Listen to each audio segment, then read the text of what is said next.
ಈ ಪ್ರತಿಯೊಂದರಲ್ಲಿಯೂ ಕೂಡ ಸೌಂದರ್ಯ ಎನ್ನುವುದು ಇರುತ್ತದೆ.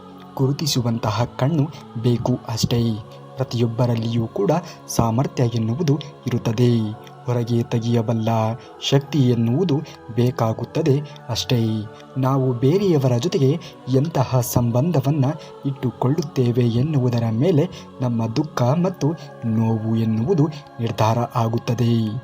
ಸಮಸ್ಯೆಗಳು ಎದುರಾಗುವಾಗ ವಾಸ್ತು ದೋಷ, ಗೃಹದೋಷ, ಪಿತೃದೋಷ, ಜಾತಕದಲ್ಲಿ ದೋಷ ಎಂದು ನಾನಾ ದೋಷಗಳನ್ನು ಕಾಣುವಂತಹ ಜನರು ದೋಷಗಳು ತಮ್ಮಲ್ಲೇ ಅಡಗಿವೆ ಎನ್ನುವಂತಹ ಸತ್ಯವನ್ನು ಮರೆತು ಹೋಗಿರುತ್ತಾರೆ. ಬೇವಿನ ಮರಕ್ಕೆ ಬೆಲ್ಲದ ಅಭಿಷೇಕವನ್ನು ಮಾಡಿದರೆ ಅದು ಹೇಗೆ ತಾನೇ ಸಿಹಿ ಆಗುವುದಕ್ಕೂ ಸಾಧ್ಯವಿಲ್ಲವೋ ಹಾಗೆಯೇ ನಮ್ಮ ಜೀವನದಲ್ಲಿ ಇರುವಂತಹ ಕೆಲವೊಂದು ಸಂಬಂಧಗಳಿಗೆ ನಾವು ಎಷ್ಟೇ ಗೌರವವನ್ನು ಬೆಲೆಯನ್ನು ಕೊಟ್ಟರೂ ಕೂಡ ಅದು ಬೇವಿನಂತೆ ಕಹಿಯಾಗಿಯೇ ಇರುತ್ತದೆ ವಿನಃ ಎಂದಿಗೂ ಕೂಡ ಸಿಹಿ ಆಗುವುದಕ್ಕೆ ಸಾಧ್ಯವೇ ಇಲ್ಲ. ಒಬ್ಬಂಟಿ ಆಗಿ ಇದ್ದಾಗ ನಿಮ್ಮ ಯೋಚನೆಗಳ ಮೇಲೆ ಹತೋಟಿ ಎನ್ನುವುದು ಇರಲಿ. ಅದು ನಿಮ್ಮ ಮೆದುಳನ್ನು ಆರೋಗ್ಯವಾಗಿ ಇಡಿಸುತ್ತದೆ. ಜನರ ನಡುವೆ ಇದ್ದಾಗ ನಿಮ್ಮ ಮಾತಿನ ಮೇಲೆ ಹತೋಟಿ ಎನ್ನುವುದು ಇರಲಿ. ಅದು ಸಂಬಂಧವನ್ನು ಆರೋಗ್ಯವನ್ನಾಗಿ ಮಾಡುತ್ತದೆ. ನಿನ್ನನ್ನು ಟೀಕಿಸುವವರ ಜೊತೆ ವಾದಕ್ಕೆ ಇಳಿಯುವುದರಿಂದ ಯಾವುದೇ ರೀತಿಯ ಪ್ರಯೋಜನ ಎನ್ನುವುದು ಇಲ್ಲ. ಸಾಧನೆಯ ಮೂಲಕವೇ ನೀನು ಅವರಿಗೆ ಸರಿಯಾದ ಉತ್ತರವನ್ನು ಕೊಡಬೇಕಾಗುತ್ತದೆ. ಟೀಕಿಸುವವರು, ವ್ಯಂಗ್ಯ ಮಾಡುವವರು, ಹೀಯಾಳಿಸುವವರು ನಮ್ಮ ಜೀವನದಲ್ಲಿ ಅಗತ್ಯವಾಗಿ ಇರಬೇಕು. ಕಾರಣ ಅವರಿಗಷ್ಟೇ ಗೊತ್ತು ನಮ್ಮ ಸಾಮರ್ಥ್ಯ. ನಮ್ಮನ್ನು ಸದಾ ಎಚ್ಚರದಿಂದ ಇರುವಂತೆ ನೋಡಿಕೊಳ್ಳುವಂತಹ ಕಾವಲುಗಾರರು ಅವರು ಆಗಿರುತ್ತಾರೆ. ಸಂತೋಷ ನಿನಗೆ ಡೋಣಿ ಕಟ್ಟಲು ಕಲಿಸುತ್ತದೆ ಮತ್ತು ದುಃಖವು ಈಜಲು ಕಲಿಸುತ್ತದೆ. ಎರಡೂ ಎಂದಿಗೂ ಕೂಡ ನಿನ್ನ ಜೀವನದಲ್ಲಿ ಇರಲೇಬೇಕು. ನಿನ್ನ ಶತ್ರುಗಳನ್ನು ಯಾವಾಗಲೂ ಕೂಡ ಗೌರವದಿಂದ ಕಾಣು. ಏಕೆಂದರೆ ಅವರಿಗೆ ಮಾತ್ರ ಗೊತ್ತಿರುತ್ತದೆ ನೀನು ಎಷ್ಟು ಒಳ್ಳೆಯವನು ಎಂದು. ಹಾಗಾಗಿ ಶತ್ರುಗಳನ್ನು ಕೂಡ ನೀನು ಘನತೆಯಿಂದ ನೋಡಿಕೊಳ್ಳಬೇಕು. ಬದುಕುವ ಆಸೆ ಇದ್ದರೆ ನಿನ್ನ ಶತ್ರುಗಳ ಕಣ್ಣಿನಿಂದಲೇ ಬದುಕು. ಅವರು ನಿನ್ನ ಎದುರು ಸುಳಿದಾಗಲೆಲ್ಲ ನಿನ್ನಲ್ಲಿ ಬದುಕುವಂತಹ ಛಲ ಉದ್ಭವ ಆಗುತ್ತದೆ. ಬೇರೆಯವರು ನಿನ್ನ ಬಗ್ಗೆ ಏನು ಯೋಚಿಸುತ್ತಾರೆ ಎನ್ನುವುದು ಮುಖ್ಯವಲ್ಲ. ನಿನ್ನ ಮೇಲೆ ನಿನಗೆ ಎಷ್ಟು ನಂಬಿಕೆ ಇದೆ ಎನ್ನುವುದು ಮುಖ್ಯ. ಜಗತ್ತು ನಿನ್ನನ್ನು ಸೋಲಿಸಲು ಬಂದರೂ ಕೂಡ ನಿನ್ನ ಆತ್ಮವಿಶ್ವಾಸ ನಿನ್ನನ್ನು ಗೆಲ್ಲಿಸಿ ತೋರಿಸುತ್ತದೆ. ಹಾಗಾಗಿ ಆತ್ಮವಿಶ್ವಾಸದಿಂದ ಬದುಕಬೇಕಾಗಿರುವುದು ತುಂಬಾ ಮುಖ್ಯವಾದದ್ದು. ಪ್ರಯತ್ನ ಎನ್ನುವುದು ಇರಲಿ. ಯಶಸ್ಸು ಒಂದೇ ದಿನಕ್ಕೆ ಸಿಗುವುದಕ್ಕೆ ಸಾಧ್ಯವೇ ಇಲ್ಲ. ಆದರೆ ಹಿಂದಲ್ಲ ಒಂದು ದಿನ ಸಿಕ್ಕೇ ಸಿಗುತ್ತದೆ ಎನ್ನುವಂತಹ ಆತ್ಮವಿಶ್ವಾಸ ನಿಮ್ಮಲ್ಲಿ ಇರಲಿ. ನಮ್ಮ ಆಯ್ಕೆಗಳು ನಮ್ಮ ಭರವಸೆ, ವಿಶ್ವಾಸವನ್ನು ಪ್ರತಿಬಿಂಬಿಸುವಿಕೆ ಹೊರತು ನಮ್ಮ ಭಾವನೆಗಳನ್ನು, ನಮ್ಮ ಭಯವನ್ನು, ಆತಂಕವನ್ನು ಎಂದಿಗೂ ಕೂಡ ಪ್ರತಿಬಿಂಬಿಸಬಾರದು. ಸೋತೆ ಎಂದು ನೀ ಮುಂದಿಟ್ಟಿರುವಂತಹ ಹೆಜ್ಜೆಯನ್ನು ಹಿಂದೆ ಇಡುವುದಕ್ಕೆ ಹೋಗಬೇಡ. ಏಕೆಂದರೆ ಯಾರಿಗೆ ಗೊತ್ತು, ಆ ಒಂದೇ ಒಂದು ಹೆಜ್ಜೆ ನಿನ್ನ ಇತಿಹಾಸವನ್ನೇ ಸೃಷ್ಟಿ ಮಾಡುವಂತಹ ಹೆಜ್ಜೆ ಆಗಿರಬಹುದು ಅಲ್ಲವೇ? ಯಾವ ವ್ಯಕ್ತಿಗೆ ಇನ್ನೊಬ್ಬರನ್ನು ಬೆಳೆಸುವಂತಹ ಗುಣ ಇರುತ್ತದೆಯೋ ಆ ವ್ಯಕ್ತಿ ತನಗೆ ಅರಿವೇ ಇಲ್ಲದಂತೆಯೇ ಬಹು ಎತ್ತರವಾಗಿರುವಂತಹ ಸ್ಥಾನಕ್ಕೆ ಏರುತ್ತಾನೆ. ನಮ್ಮವರು ಯಾವಾಗ ನಮ್ಮಿಂದ ಮಾತನಾಡಲು ಸ್ವಲ್ಪ ದೂರ ಆಗುತ್ತಾರೆಯೋ ಆಗಲೇ ತಿಳಿದುಕೊಳ್ಳಿ ಅವರಿಗೆ ನಮ್ಮ ಅವಶ್ಯಕತೆ ಇಲ್ಲ ಎಂದು. ಬಿಡುವು ಇದ್ದಾಗ ಹಣ ಇರುವುದಿಲ್ಲ, ಹಣ ಇದ್ದಾಗ ಬಿಡುವು ಇರುವುದಿಲ್ಲ. ಹಣ ಮತ್ತು ಬಿಡುವು ಎರಡೂ ಇದ್ದಾಗ ಜೀವನದಲ್ಲಿ ಶಕ್ತಿ ಇರುವುದಿಲ್ಲ. ಇದೇ ಜೀವನದ ಮರ್ಮ. ಕೋಪ ಎನ್ನುವುದು ಇರಬೇಕು, ಆದರೆ ತಾನು ಪ್ರೀತಿಸಿದ ವ್ಯಕ್ತಿಯನ್ನು ದೂರ ಮಾಡುವಷ್ಟು ಕೋಪ ಇರಲೇಬಾರದು. ಯಾವ ಹೆಣ್ಣು ತನ್ನ ಕಣ್ಣೀರನ್ನು ತಾನೇ ಒರೆಸಿಕೊಂಡು ಸಮಾಧಾನ ಮಾಡಿಕೊಂಡು ನಗುತ್ತಾ ಬದುಕುವಷ್ಟು ಗಟ್ಟಿಯಾಗಿ ಇರುತ್ತಾಳೆಯೋ ಅವಳ ಭಾವನೆಗಳ ಜೊತೆ ಯಾರೂ ಕೂಡ ಆಟವಾಡುವುದಕ್ಕೆ ಹೋಗಬೇಡಿ. ಯೋಗ್ಯತೆ ಇದ್ದವರಿಗೆ ಪ್ರೀತಿ ಸಿಗಲ್ಲ. ಪ್ರೀತಿ ಸಿಕ್ಕವರಿಗೆ ಅದನ್ನು ಉಳಿಸಿಕೊಳ್ಳುವಂತಹ ಯೋಗ್ಯತೆ ಇರುವುದಿಲ್ಲ. ಪ್ರೀತಿಯ ಹೃದಯದಲ್ಲಿ ನಮಗೆ ಮಾತ್ರ ಜಾಗ ಇರಬೇಕು. ಆದರೆ ಪ್ರತಿ ಆಲೋಚನೆ ನನ್ನದೇ ಆಗಿರಬೇಕು. ನಿನ್ನ ಜೊತೆ ಕಳೆಯುವಂತಹ ಅವಕಾಶ ನನಗೆ ಮಾತ್ರ ಸಿಗಬೇಕು. ಇದು ಸ್ವಾರ್ಥ ಮಾತ್ರ ಅಲ್ಲ, ಇದು ನಿನ್ನ ಮೇಲೆ ನನಗೆ ಇರುವಂತಹ ಪ್ರೀತಿ.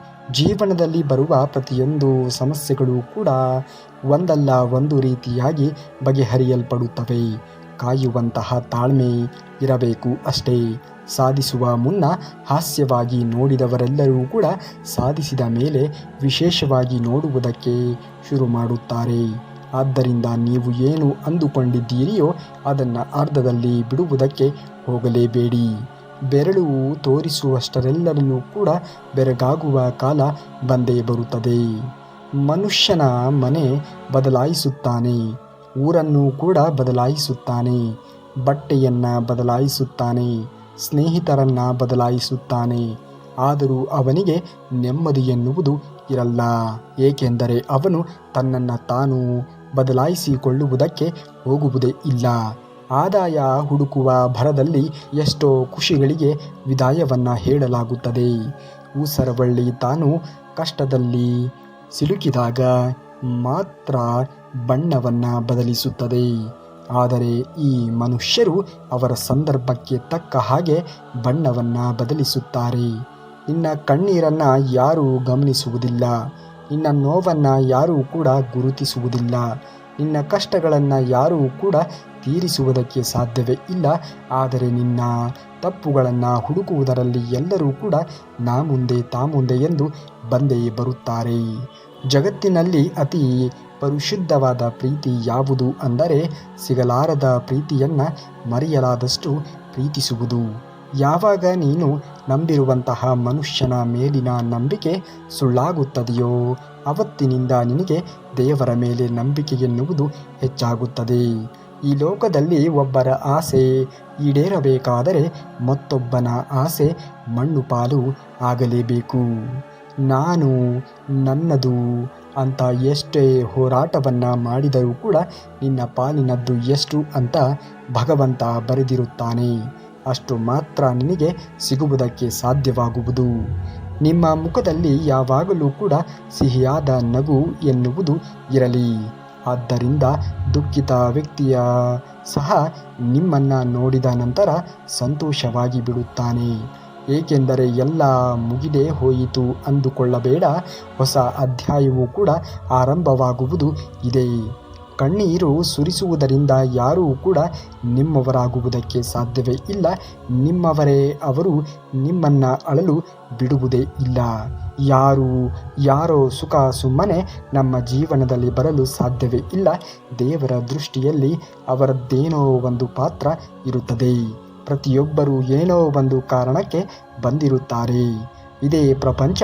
ಎಲ್ಲರೂ ಅವರವರ ಪರಿಸ್ಥಿತಿಗೆ ತಕ್ಕಂತೆ ಮಾತನಾಡುತ್ತಾರೆ ಹೊರತು ಯಾರೂ ಕೂಡ ನಮ್ಮ ಜಾಗದಲ್ಲಿ ನಿಂತು ನಮ್ಮ ಪರಿಸ್ಥಿತಿಗಳನ್ನು ಯೋಚಿಸುವುದಕ್ಕೆ ಹೋಗುವುದೇ ಇಲ್ಲ.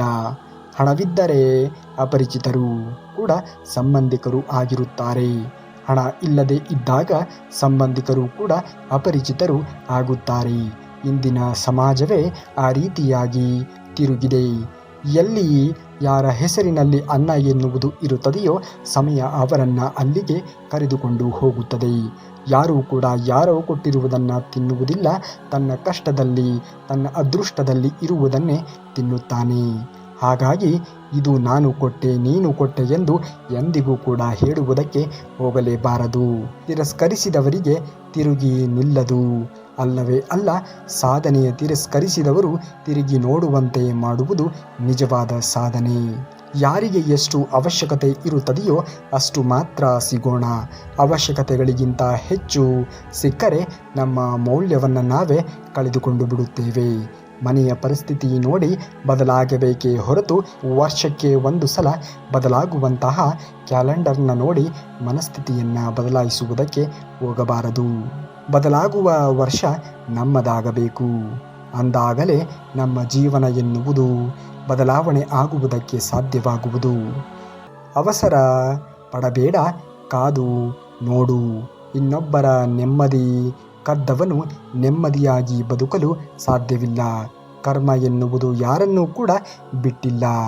ಯಾರು ಏನೇ ಮಾಡಿದರೂ ಕೂಡ ಅದಕ್ಕೆ ತಕ್ಕ ರೀತಿಯ ಪ್ರತಿಫಲವನ್ನು ಎಲ್ಲರೂ ಪಡೆಯಲೇಬೇಕು. ಏನಾದರೂ ಮಾಡು, ಮೊದಲು ಯೋಚನೆಯನ್ನು ಮಾಡು. ಏಕೆಂದರೆ ನಿಮ್ಮ ಮಾತುಗಳು ಕೆಲವರ ನಗುವನ್ನೇ ಕೊಲ್ಲಬಲ್ಲದು. ಮರಣದ ಬಳಿಕ ಬಿದ್ದು ಬಿದ್ದು ಅಳುವವರು ನಮ್ಮವರೇ. ಬದುಕಿದಾಗ ಮಾತಿನಿಂದ ಚುಚ್ಚಿ ಚುಚ್ಚಿ ಕೊಲ್ಲುವವರು ನಮ್ಮವರೇ. ಈ ಬದುಕಿನ ಏಳು ಬೀಳುಗಳ ನಾಟಕದ ಪಾತ್ರಧಾರಿಗಳು ಕೂಡ ನಮ್ಮವರೇ ಆಗಿರುತ್ತಾರೆ.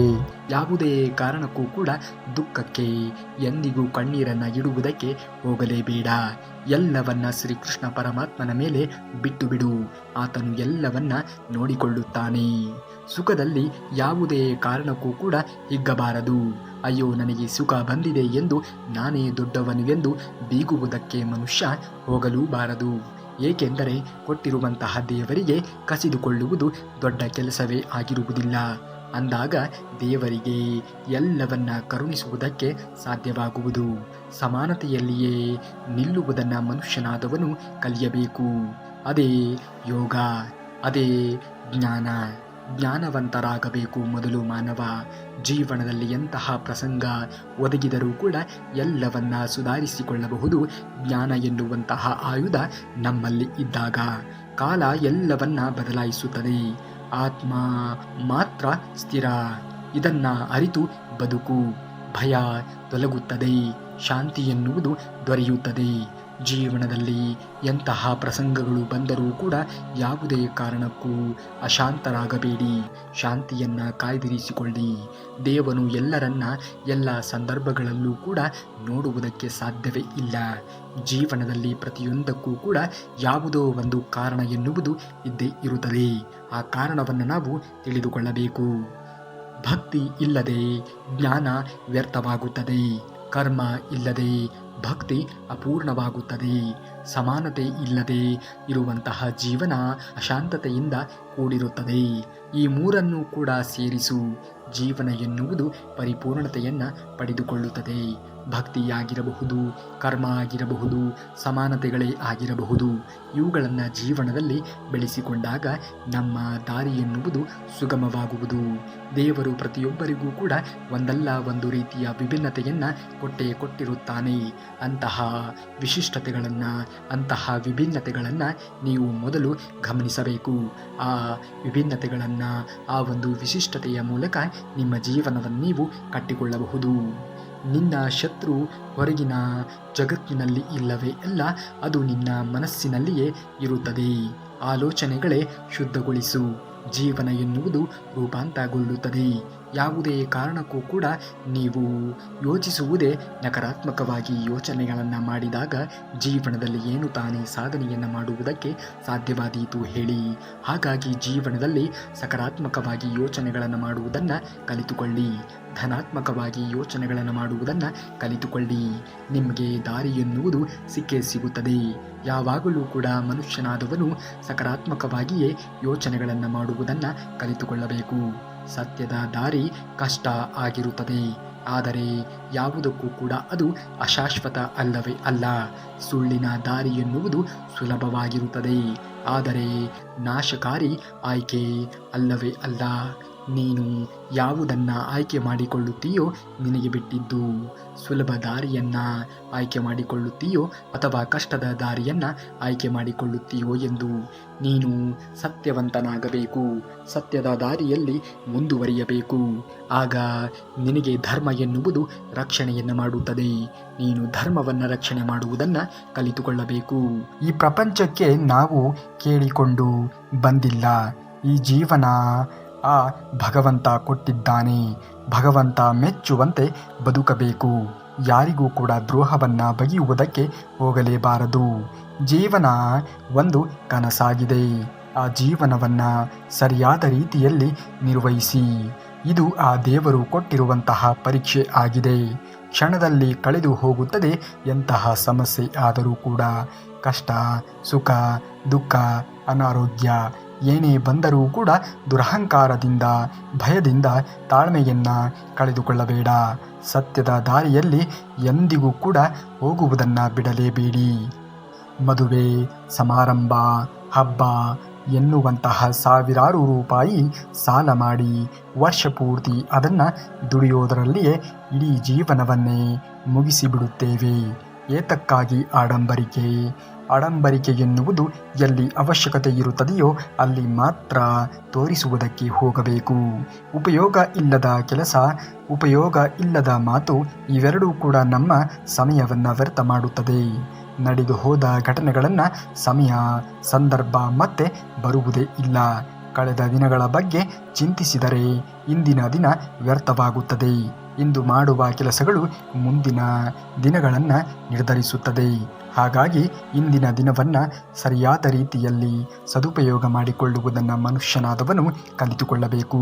ಭಗವಂತ ಸೃಷ್ಟಿ ಮಾಡಿರುತ್ತಾನೆಯೋ ಈ ಒಂದು ಸೃಷ್ಟಿಯಲ್ಲಿ ಅವನ ಹೆಸರಿಲ್ಲ. ಕೆಳಗೆ ಇದ್ದರೂ ಕೂಡ ಅವನು ನಮಗೆ ಮಳೆ ಕೊಡುತ್ತಾನೆ, ಬೆಳಕು ಕೊಡುತ್ತಾನೆ, ಗಾಳಿ ಕೊಡುತ್ತಾನೆ, ಭೂಮಿಯಿಂದ ಬೆಳೆ ಕೊಡುತ್ತಾನೆ. ಅವನ ದಯೆ ಅಪಾರವಾದದ್ದು. ಹಾಗಾಗಿ ಭಗವಂತನನ್ನು ಯಾವಾಗಲೂ ಕೂಡ ಸ್ಮರಿಸುವುದನ್ನು ಕಲಿತುಕೊಳ್ಳಬೇಕು. ದೇವರು ಎನ್ನುವಂತಹ ಶಕ್ತಿಯನ್ನು ಅರಿಯಲು ಸಾಕು. ದೇಹ, ಮನಸ್ಸು, ಆಲೋಚನೆ ಎಲ್ಲವೂ ಕೂಡ ಸರಿಯಾದ ನಿಯಮ ಇರುತ್ತದೆ. ಅದನ್ನು ಹೇಗೆ ಬಳಸಿಕೊಳ್ಳುತ್ತೇವೆ ಎನ್ನುವುದರ ಮೇಲೆ ನಮ್ಮ ಜೀವನ ಎನ್ನುವುದು ರೂಪಿತವಾಗುವುದು. ಪ್ರತಿಯೊಂದು ದಿನವೂ ಕೂಡ ಒಂದು ಅವಕಾಶವನ್ನು ನಮಗೆ ಕೊಡುತ್ತದೆ ಬದಲಾಗು ಮತ್ತು ಜೀವನವನ್ನು ಉತ್ತಮಗೊಳಿಸಿಕೊಳ್ಳುವುದಕ್ಕೆ. ಹಾಗಾಗಿ ಈ ದಿನವನ್ನು ಸರಿಯಾದ ರೀತಿಯಲ್ಲಿ, ಈ ಸಮಯವನ್ನು, ಈ ಘಳಿಗೆಯನ್ನು ಸರಿಯಾದ ರೀತಿಯಲ್ಲಿ ಸದುಪಯೋಗ ಮಾಡಿಕೊಳ್ಳುವುದನ್ನು ಮನುಷ್ಯ ಕಲಿತುಕೊಳ್ಳಬೇಕು. ನಮ್ಮಲ್ಲಿ ಇರುವಂತಹ ಭಯವನ್ನೇ ಬಂಡವಾಳ ಮಾಡಿಕೊಳ್ಳೋ ಜನರು ಇದ್ದಾರೆ. ಯಾವಾಗಲೂ ಕೂಡ ಧೈರ್ಯದಿಂದ ಇರುವುದನ್ನು ಕಲಿತುಕೊಳ್ಳಿ. ಒಂದು ಗುರಿ ಇಟ್ಟುಕೊಂಡರೆ ಒಳ್ಳೆಯದು. ಅದು ನಮ್ಮನ್ನು ಪ್ರತಿದಿನ ಶ್ರಮ ಪಡುವಂತೆ ಮಾಡುತ್ತದೆ. ಸೋಂಬೇರಿಕೆ ಮಾಡುವುದರಲ್ಲಿ ಯಾವುದೇ ರೀತಿಯ ಅರ್ಥ ಎನ್ನುವುದು ಇರುವುದಿಲ್ಲ. ಸೋಮಾರಿತನ ಎನ್ನುವುದು ನಿಮ್ಮ ಜೀವನಕ್ಕೆ ಹಾನಿಕಾರಕವನ್ನು ಉಂಟು ಮಾಡಬಹುದು. ಸೋಮಾರಿತನವನ್ನು ಜೀವನದಲ್ಲಿ ಎಂದಿಗೂ ಕೂಡ ಬೆಳೆಸಿಕೊಳ್ಳಬೇಡಿ. ಒಬ್ಬ ಮನುಷ್ಯ ಹೇಗೆ ಎಂದು ಅವನು ಮಾತುಗಳಿಂದ ತಿಳಿಯುತ್ತದೆ. ಮಾತುಗಳು ಬರೀ ವಿಷಯಗಳನ್ನು ಅಷ್ಟೇ ತಿಳಿಸುವುದಿಲ್ಲ, ವ್ಯಕ್ತಿತ್ವವನ್ನು ಕೂಡ ತಿಳಿಸುತ್ತದೆ. ಹಾಗಾಗಿ ಮಾತುಗಳನ್ನು ಆಡುವುದನ್ನು ಚೆನ್ನಾಗಿ ಕಲಿತುಕೊಳ್ಳಬೇಕು. ಕಣ್ಣುಗಳು ಏನು ನೋಡುತ್ತಿವೆಯೋ ಬಯಕೆಗಳು ಕೂಡ ಹಾಗೆ ಹುಟ್ಟುತ್ತವೆ. ಹೃದಯ ಶುದ್ಧವಾಗಿ ಇರಬೇಕೆಂದರೆ ಮೊದಲು ನೋಡುವಂತಹ ನೋಟಗಳು ಶುದ್ಧವಾಗಿ ಇರಬೇಕು. ನಾವು ಹುಟ್ಟುವ ಮುಂಚೆ ನಮಗಾಗಿ ಭಗವಂತ ಪ್ರಕೃತಿಯನ್ನು ಸೃಷ್ಟಿ ಮಾಡಿದ್ದಾನೆ. ನಿಜವಾಗಿಯೂ ಕೂಡ ಅವನ ಕರುಣೆ ಅಪಾರವಾದದ್ದು. ಅವನಿಗೆ ತಲೆಬಾಗಿ ಬೇಡಿಕೊಂಡರೆ ನಮ್ಮ ಬೇಡಿಕೆಗಳನ್ನು ಈಡೇರಿಸುತ್ತಾನೆ, ಆಲಿಸುತ್ತಾನೆ. ಯಾವಾಗ ಎಲ್ಲಿ ಕರುಣಿಸಬೇಕೋ ಅಲ್ಲಿ ಕರುಣಿಸುತ್ತಾನೆ. ಅವನನ್ನು ನೆನೆಯುವ ಮನಸ್ಸು ಶಾಂತವಾಗಿ ಇರುತ್ತದೆ ಎನ್ನುವುದನ್ನು ಮರೆಯಬೇಡಿ. ಸುಳ್ಳು ಹೇಳುವುದು, ಮೋಸವನ್ನು ಮಾಡುವುದು, ಹಣ ತೋರಿಕೆಯ ಶ್ರೀಮಂತಿಕೆ, ಇಷ್ಟವಿಲ್ಲದೆ ಇರುವಂತಹ ಕೆಲಸ ಇವು ಮನುಷ್ಯನನ್ನು ಎಂದಿಗೂ ಕೂಡ ಸಂತೃಪ್ತಿಯನ್ನು ಪಡುವಂತೆ ಮಾಡುವುದೇ ಇಲ್ಲ. ಯಾರಿಗೆ ಯಾವುದು ಇಷ್ಟವಿರುತ್ತದೆಯೋ ಆ ಕೆಲಸದಲ್ಲಿಯೇ ಮುಂದುವರಿಯಬೇಕು. ಪ್ರೀತಿ ತುಂಬಾ ಪವಿತ್ರವಾದದ್ದು. ಅದು ಎಲ್ಲವನ್ನ ನಂಬಿಸುತ್ತದೆ. ಅದಕ್ಕೆ ಸ್ವಾರ್ಥ ಇರುವುದಿಲ್ಲ. ಅದು ಎಲ್ಲವನ್ನ ಒಪ್ಪಿಕೊಳ್ಳುತ್ತದೆ. ಅದು ಬಹುಬೇಗ ತಪ್ಪುಗಳನ್ನು ಕ್ಷಮಿಸಿಬಿಡುತ್ತದೆ. ಏನಾದರೂ ಮಾಡುವಾಗ ಛಲ ಇರಬೇಕು. ಅದು ಆಗೋವರೆಗೂ ಕೂಡ ಎಲ್ಲವನ್ನ ನಾವು ಧಿಕ್ಕರಿಸಿ ಆ ಕೆಲಸದ ಕಡೆಗೆ ಮಾತ್ರ ಗಮನವನ್ನು ಕೊಡಬೇಕು. ಜೀವನಕ್ಕೆ ಹಣದ ಅವಶ್ಯಕತೆ ತುಂಬಾ ಇದೆ. ಹಣ ಖರ್ಚು ಮಾಡುವಾಗ 100 ಸಲ ಯೋಚನೆಯನ್ನು ಮಾಡಬೇಕು. ನಾವು ಬೇರೆಯವರ ತಪ್ಪುಗಳನ್ನು ಎತ್ತಿ ಹಿಡಿದರೆ ನಮ್ಮ ತಪ್ಪುಗಳನ್ನು ಎತ್ತಿ ಹಿಡಿಯುವುದಕ್ಕೆ ಇದ್ದೇ ಇರುತ್ತಾರೆ ಎನ್ನುವುದನ್ನು ನಾವು ಎಂದಿಗೂ ಕೂಡ ಮರೆಯುವುದಕ್ಕೆ ಹೋಗಲೇಬಾರದು. ನಾವು ಪ್ರಯತ್ನ ಪಡದೇ ಇದ್ದರೆ ನಮ್ಮಲ್ಲಿ ಇರುವಂತಹ ಶಕ್ತಿ, ಸಾಮರ್ಥ್ಯ, ಬುದ್ಧಿವಂತಿಕೆ ನಮಗೆ ತಿಳಿಯುವುದೇ ಇಲ್ಲ. ಮೊದಲ ಹೆಜ್ಜೆ ನಾವೇ ಇಡಬೇಕು. ಮತ್ತೊಬ್ಬರನ್ನು ಕಾಯುತ್ತಾ ಸುಮ್ಮನೆ ಇರಬಾರದು. ಅದು ಎಂದಿಗೂ ಕೂಡ ಒಳ್ಳೆಯದಲ್ಲ. ನೀವು ಅಂದುಕೊಂಡಿದ್ದೆಲ್ಲವೂ ಕೂಡ ಈಡೇರಲಿ ಎಂದು ಶ್ರೀಕೃಷ್ಣ ಪರಮಾತ್ಮನಲ್ಲಿ ಬೇಡಿಕೊಳ್ಳುತ್ತಾ, ನಾಳೆಯ ಶ್ರೀಕೃಷ್ಣ ಪರಮಾತ್ಮನ ವಚನಾಮೃತದೊಂದಿಗೆ ಭೇಟಿ ಆಗುವವರೆಗೂ ತಪ್ಪದೆ ಈ ವಿಡಿಯೋಗೆ ಒಂದೇ ಒಂದು ಲೈಕನ್ನು ಮಾಡಿ ನಮ್ಮ ಚಾನಲ್ನ ಪ್ರೋತ್ಸಾಹಿಸಿ ಎಂದು ಕೇಳಿಕೊಳ್ಳುತ್ತಾ, ನಾಳೆಯ ವಿಡಿಯೋದಲ್ಲಿ ಸಿಗುವವರೆಗೂ ಧನ್ಯವಾದ. ಕರುನಾಡಿಗೆ.